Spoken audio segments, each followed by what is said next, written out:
So I woke up this morning, I went outside to the backyard, opened up the greenhouse door, and a lizard popped out on me.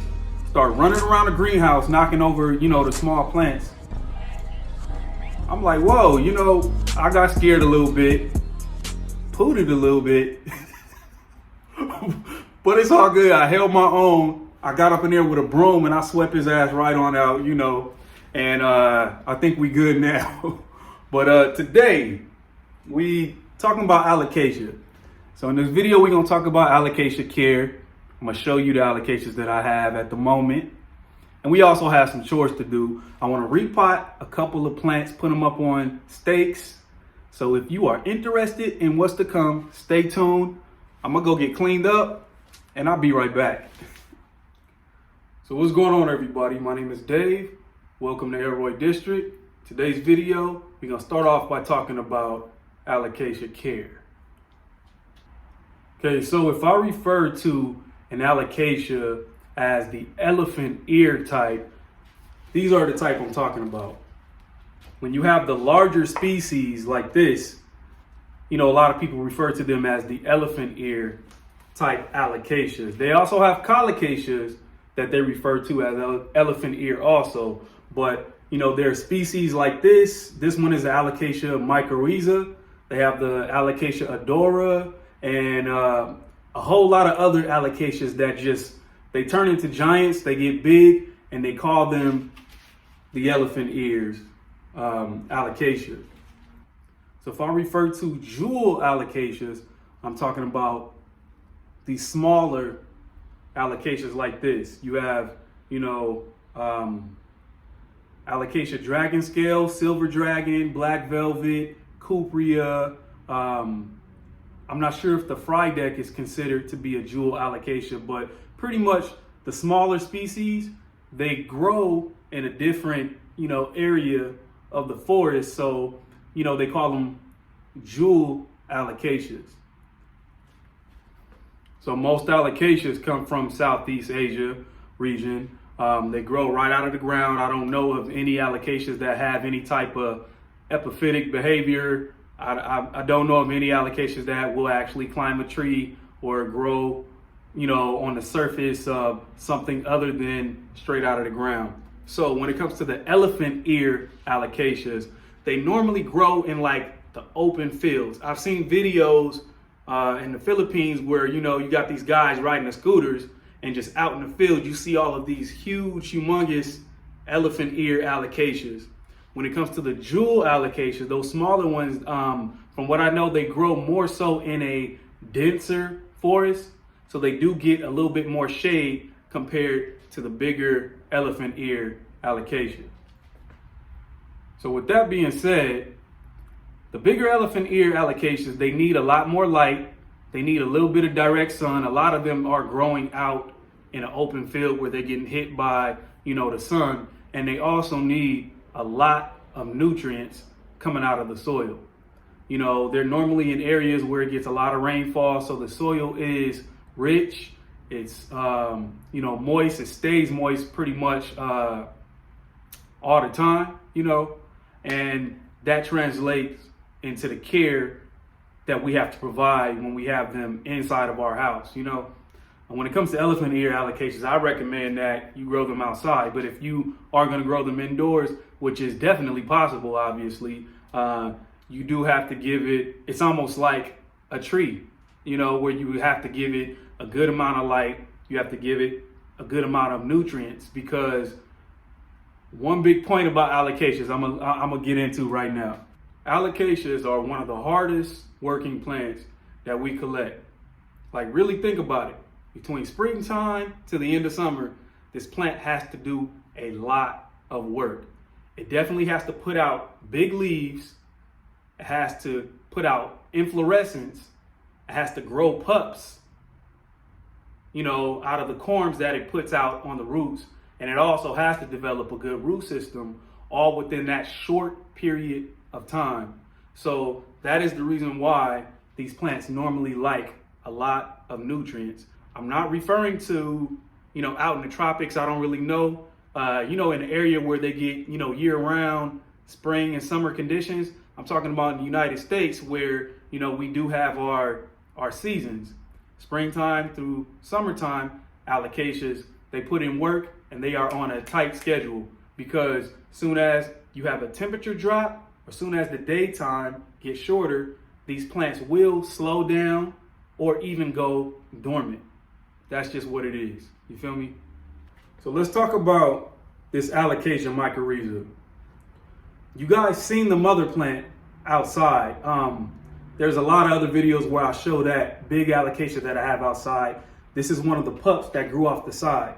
And this is no exaggeration. This is total facts. This is a little pup that grew to this size in roughly about 1 month. 1 month only, this plant got to this size, growing off of the side of the mother plant. So these plants, they like to put in work really fast, and when they're grown outdoors, they will become giants in a short amount of time, because like I said, their whole goal is to get to a level of maturity before the spring and summer is over, So that's this. You can kind of take a look at the soil mix. I give my Allocate, especially the elephant ears, like I said, they put in a lot of work, so I want to give them a good forest floor type potting mix that can hold on to a lot of nutrients. Elephant ear plants, I will not give them a big chunky aeroid mix. Aeroid mix does not work for me.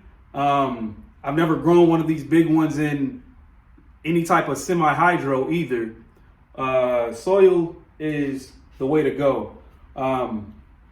So if you can take a look, we'll get into the soil composition later, but if you can see, it's well draining, but it has a lot of organic material that can hold on to nutrients. And I'll also use a slow release with a liquid fertilizer for these elephant ears. They can take it. They rather stay consistently moist. The soil should not be soggy, but it should be consistently moist when you have them potted up like this. If you grow them directly into the ground, that's a whole nother situation. They can actually, their roots can go deep enough to get to an underground water table, and you won't have to water them as much. But if you're growing them above ground or in a pot, keep the soil consistently moist. For jewel allocations, they do not like direct sun and they do not like extreme heat, in my experience. When it comes to the soil composition, I give them the same type of soil. If you can kind of check out that soil composition, it is very packed with nutrients. It's a lot of organic material. Of course, I add in perlite, a little bit of bark, just to make sure that it's well draining, but overall it's not very chunky, and it's not a lot of rocks and inorganic materials inside of this mix, because this plant also needs a lot of nutrients, just like the elephant ear types. The only difference in care is they don't require a lot of light. They require bright indirect light, or else, because if you put it in low light, it's gonna get leggy. These stems will get very long, and this one should be in a little bit brighter light, because when I normally grow these jewel allocations, the stems are not even this long, So that is that. There's no big difference other than the light when it comes to the elephant ear versus the jewel allocation. And by the way, I have talked to a couple different people who have had good success in growing jewel allocations in semi-hydro. I talked to someone who puts theirs in pond. They say that it definitely works out, especially because they're able to put, slow release fertilizer inside of that pond, But as far as growing it in leca, I have no experience with that. I have no experience with growing these in semi-hydro, but I see on Instagram that people do have success growing them like that. Okay, so I'm gonna show you all the elephant ear type allocations that I have. Right here is the Alocasia mycorrhiza. So the next one is the Alocasia Zabrina reticulata. My hands is dirty. I guess it's called reticulata because of this mosaic pattern on it. But this plant is actually growing a lot slower than I expected it to. And that is because it's growing indoors, you know. So let's take a look at this Alocasia Saurion, which is a lot younger than this plant right here. Even though it's a lot younger, it grew twice the size because it's been growing outdoors. Elephant ears grow quicker, bigger, and better outside if you give it, you know, some bright light with some shade, you know. So the fact that this was just a baby a few months ago and it just got to this size within that short period of time, that's just, you know, letting me know that outdoors is the way to go when it comes to these elephant ear allocations. But obviously we want them indoors for decor, just like this one here. This is a Alocasia Regal Shield. I consider this one an elephant ear, even though it is a hybrid of one of the jewel allocations. But yeah, I have this growing right here in the living room and it's doing just fine. The first time I showed this video, this was the new leaf that was emerging. And already since that last video, it's even another new leaf coming. So quick tip for when you care for allocations indoors, give it some bright light, but also every time a new leaf is coming out, soon as that new leaf hardens off, like this one just did, you want to spray it with some water mixed with neem oil. And you want to wipe down the top and the back of the leaf. So I did that with this plant to make sure that there are no spider mites. Because soon as this new leaf emerges, it's going to attract spider mites. The spider mites will not touch this leaf if you go ahead and you spray it and you wipe it down. That neem oil on the leaf should last you a couple months, you know, before the air and the, you know, environment, you know, disintegrates it. But overall, wipe these down. I'm telling you, or else spider mites will come without a shadow of a doubt. So those are all my elephant ear type allocations. Let's move on to the jewel allocation. All right, so this is pretty pathetic because I don't have any mature specimens to show you, because what happens is as soon as I get a mature specimen, I either sell it, I give it away, and then I just keep the babies. So this one is a mature specimen right here, but what happened was, this is the Alocasia cuprea, by the way. This plant put out two huge flowers, like right here in the middle was these two big flowers. They look like big baseball bats. I cut them off, which created a gap right here. Those two flowers were right here. I cut it off. And now this plant has this huge gap that looks very unsightly.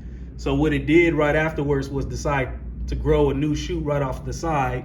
And that's what we're getting right here. Tip for jewel allocations. As you can see, this leaf is turned downwards. If it gets too hot in the room or if the sun is too strong, these jewel allocations will start to face downward. So you want to make sure you give it bright indirect light. If it gets too much direct sun, they will start to face downward. Or even if it gets too hot, which in my plant room, it gets about, you know, over 90, they will start to kind of turn downwards as well. But as you can see, it's growing a baby right off of the side. So later on in this video, I'm gonna go ahead and repot that. And I don't know what I'll do with this mother plant. This is also another baby from this same plant.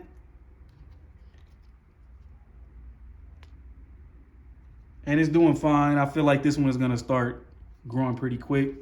This is Allocation Black Velvet. It's kind of growing slow, but I neglect this plant. I don't give it much care. This cocoa husk here is just a top dressing, but underneath there is like a rich organic soil mix. These are a lot of Alocasia Silver Dragon babies right here. I had a big one and I sold it, and then the other big corms I gave away. And this is just what's left over. But you can kind of see the soil composition. It's pretty much regular potting mix with, I would say 60% potting mix and 40% perlite. This is Alocasia scalprum that had a little bit of trouble because I neglected it and it got a little bit of damage from spider mites. And this one is very interesting because this is a Alocasia aslanii, but this one is actually growing in moss and bark because I wanted to try that out, and it seems to be doing fine in the moss and the bark mixture. I just make sure I keep it moist and give it, you know, enough fertilizer.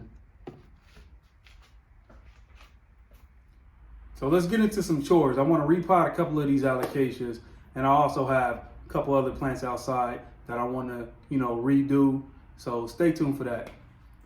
Okay, so I want to set up this Syngonium Chiapense. Quick thing about the Syngonium Chiapense. I heard that it might get a new classification because, as you can see, it does not look like Syngonium. It looks more like a philodendron. But I saw in another video that this might be getting reclassified into like another genus. But that's beside the point. The thing is, I need to do right by this Syngonium Chiapense. Like, I got this. Look at this stake that I got it on. I got it on 2 bamboo sticks tied together. The aerial roots can't really attach to this. And also, there's a long root that's just coming out the bottom of this pot, as you can see here. Just growing along the floor. So in order for this one to, you know, get really, really big, I know it can get like, you know, the size of half of my body, these type of leaves. I need to, you know, set it up in a proper way. So I got a bigger pot and I'm gonna put it on a plant. So let's get to that right now. Okay, so I got the Syngonium out of the pot. This is what the roots look like. So we got the Syngonium here. Let's quickly talk about my aeroid mix that I make. I make an aeroid mix different every time. There's no precision when it comes to making an aeroid potting mix. You know, the only difference is gonna be in how often you water it. If you make it very chunky, then you may have to water it more often. If you make it kind of tight, then you may have to, you know, let it dry out a little bit more. But like I said, the Syngonium is going to be going outdoors and indoors. So I want to make something that can be right for that. But overall, you can use this type of a mix for all of your aeroids. I don't recommend using this for Allocation, as we just discussed, because it's not enough. It doesn't hold on to enough nutrients, in my opinion. But check out what we got here. So we got regular potting mix. We got like a sliver of perlite. This right here is wooden mulch. I don't recommend using a lot of this stuff just because you don't want to grow any mold inside of the potting mix. And then you have cocoa chunk. So cocoa chunk, wooden mulch, perlite, potting mix. We're just gonna go ahead and mix this up. But definitely do not stress out about, you know, an aeroid potting mix. It's kind of like you can do what you want when you make this stuff, you know. This is not going to be as chunky as I normally make it, but it's going to be just right for this Syngonium, you know.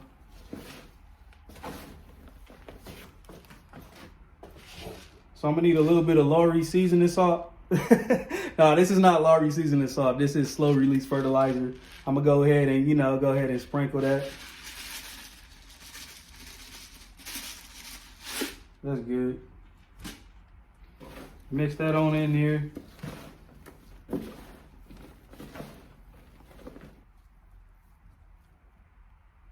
Yeah, so this is good enough for me because it's going inside of a terracotta pot. So I feel like it's well draining. It'll hold on to enough nutrients. And, you know, that's well enough. I actually wouldn't mind using this for Allocation because it came out kind of, you know, fluffy, but still slightly heavy, you know. I wouldn't mind using that for Allocation. That looks more like a forest floor mix. So I'm good with it.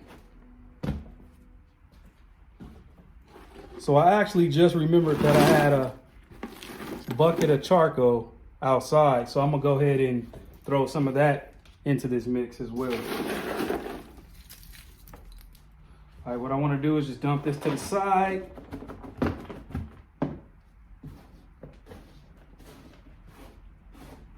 Get that off to the side so I can fit this pot right here.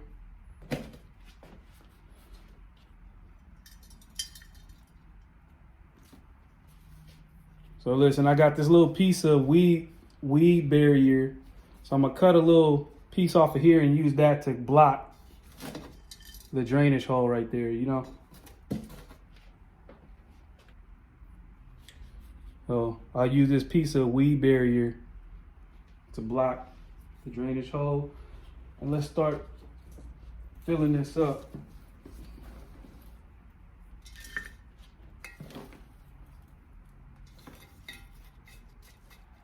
Okay, so this is the wood plank that I'm gonna be using inside to stake this plant up. I do want to let you know that I sprayed it with like a clear acrylic. And I did that because I'm trying to prevent the portion of the stick that's gonna go inside the pot. I'm trying to prevent it from rotting in high humidity, because this plant is gonna go out into the greenhouse. It's high humidity, so I don't want this wood to just soften up, you know, in a matter of 6 months or so. I want it to be able to last for, you know, a couple years at least, you know. So I sprayed it, make sure it's dry. And before you feel like, oh, the acrylic is gonna seep into the soil, nah, because, you know, people have ceramic pots that's coated with the clear acrylic. So it's the same way with this stick. So I'm gonna tie the plant to the stick before I put it in here. So that's what the next step is. So I'm gonna tie this to the stick, but let me talk to y'all for a minute. So, you know, I put out a couple of YouTube shorts, and I thought that my YouTube shorts were being monetized because I saw some revenue coming from the YouTube shorts. But what it actually was something called super thanks. So I don't know exactly who it was, but a couple people gave me a super thanks on my YouTube shorts video. And I want to say that was like greatly appreciated. Like that definitely gave me a lot of motivation and encouragement. I appreciate whoever did that. Because, you know, it's not easy making these videos, you know, filming, editing, which I'm not very good at, and then, you know, uploading, that takes a lot of time, you know, and just something like that, definitely, I appreciate that. So I almost have this tied up. That's not long enough. So, hey, I want to encourage all of the content creators out there making YouTube, you know, the whole plant tube community. Keep at it, keep doing what you're doing. You know, I watch everybody, and I definitely like what's going on out there. So I think this is all tied up. Boom, we have it tied. And I actually have another cutting that I want to connect here. Here's the roots under that. So I can go ahead and, you know, stick this in the pot and pot it up. Easy as that. So after I buried this stick a little bit, I put 2 big stones in there to help stabilize this plank, you know. And then I'm gonna stick this other cutting out. I went to my other Syngonium Chiapense and took a cutting off, and I'm gonna put this on, you know, the other side of this plank here. So where this might be, yeah. No, I tried things apart, you want quality time, baby, but say no more, 'cause I got plans to be your man, baby. What's in store for me if you leave? You don't have to wait no more, baby, hold my hand, I understand that. And once I water this, it'll be even more stable. And what happens when you have like a heavy plank like this, once the roots like kind of grow into the pot, they actually start to wrap around the stick underneath here, and that also helps to stabilize it even more, you know. Okay, so we're all finished. I feel like that was fairly easy. Hopefully this plant grows up this damn stick, and get bigger leaves, we have that cutting on the back. We also have this one on the front, and I think it'll attach to this wooden plank just fine. And I'm gonna go ahead and stick this back out in the greenhouse. So next I want to take this Alocasia scalpel. I want to clean it up a little bit, and I will feel a lot more comfortable if I put it into this clear cut. So I took a knife and kind of heated it up on the stove so I could burn some holes into the bottom. And I'm gonna transfer this one into here and clean it up a bit, and that'll be that. We'll get this out of here.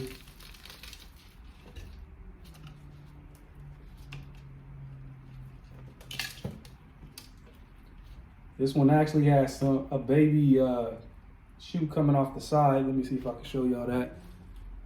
You can see that right there. So I'll have another one of these soon. Therefore, I'm gonna go ahead and prune these drooping leaves off of here. Let me get a lot of this soil off.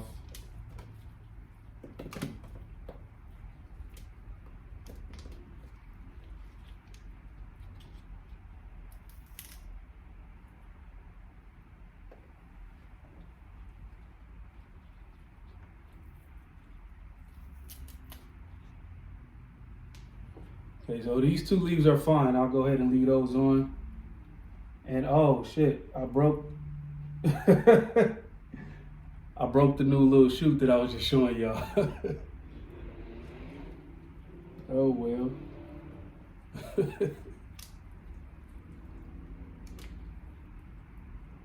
Probably some other corms in here anyway, so I won't disturb.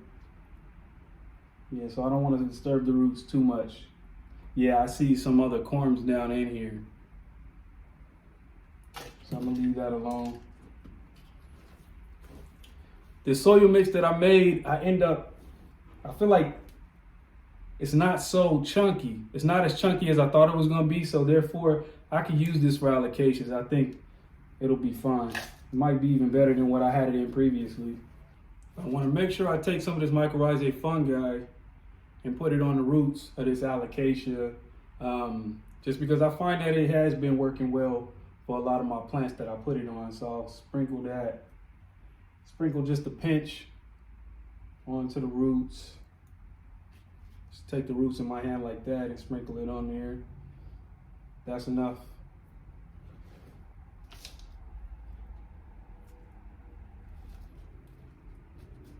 Yeah, this soil is pretty rich in organics because I did use a lot of the potting mix from that bag. And we're all good. That's potted up. So next we have this cupria right here. Pretty much just want to take this baby out, and let's see, I'm gonna pot it up in this little small white cup. So let me see if I can take this out without disturbing anything. Yeah, I got it. I was able to pluck that right out. As you can see, that is a corm right there that came off of this mother plant, and it started growing its own roots. So it's ready to be potted on its own, you know? So I'll see if I can put a little mycorrhizae on this.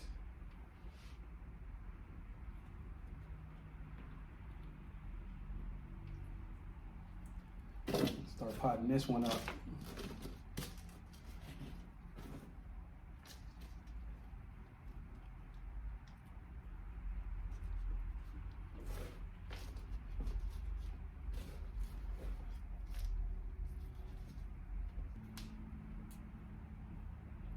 And we are done. Okay, so that's all I got for you. Hopefully you were able to take some of that information and utilize it in some type of a way. By the way, I do want to say that Allocasia, in my experience, they do respond well to repotting. So if you repot it, it's not like it's gonna miss a beat. It'll jump right back into the game, especially if you're repotting it now before the temperature drops, before the days get shorter. Now would be the time to go ahead and repot them, because they normally will not miss a beat. If you disturb those roots and repot it, it'll be perfectly fine with the allocation. So yeah, that's all I got for you. Stay tuned for my next video because I'm gonna get into these Hoyas, and I also want to give you an update on the Path Cow potting media that I've been experimenting with. So like, comment, subscribe, talk to me, people. I'm a bit of an introvert in real life, but when it comes to online and YouTube and stuff, I'll talk to you. So I'm Dave, Elroy District. Thanks for tuning in. Peace.